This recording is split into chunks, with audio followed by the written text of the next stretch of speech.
लागे नहीं, दिल कुछ भावे नहीं। मन कहूँ लागे नहीं, दिल कुछ भावे नहीं। हो कागे सखी मोला, नींद बैरी आवे नहीं, भूख प्यास लागे नहीं, रोग हम आगे रे मोला। सखी लग गे रे सावन अब सोला, है नहीं बाच रे मोर चोला। हो सखी लग गे रे सावन अब सोला, है नहीं बाच रे मोर चोला।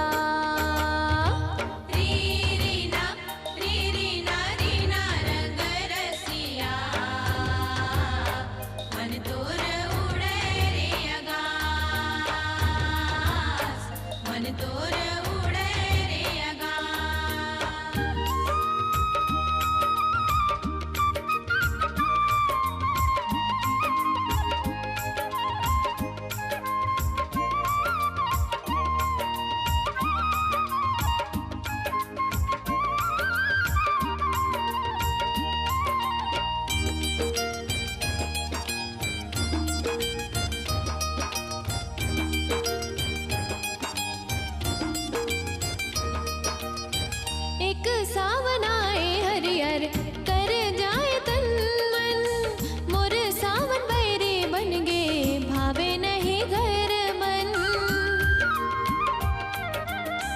रता बाट लिकरी लागे हंसे बिजराए, खोरे गले मारे ताना जिया घबराए।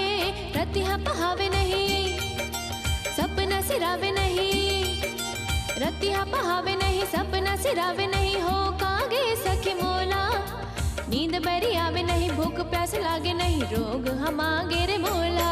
सखी लग गे रे सावन अब सोला, है नहीं बाच रे मोर चोला।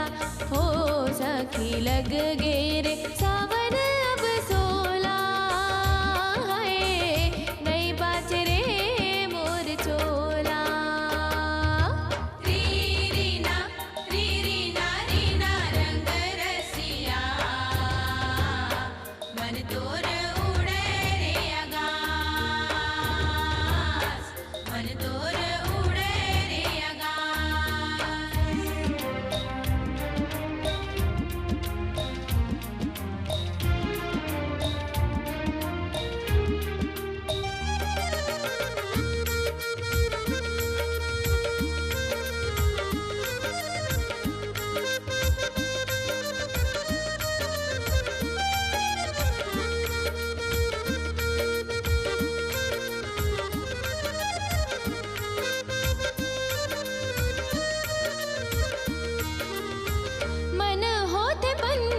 कस उड़ो आसमान माँ, नाचाओ गाओ फूल पाती संग पीरत के गुमान माँ।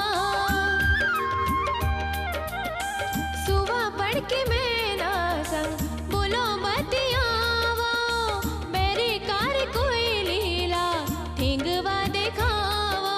मन मूर्ति रावे नहीं, सुध बुध राहे नहीं, मन मूर्ति रावे नहीं, सुध बुध राहे नहीं। हो कागे सखी मोला, नींद बैरी आवे नहीं, भूख प्यास लागे नहीं, रोग हम आगे रे मोला। सखी लग गे रे सावन अब सो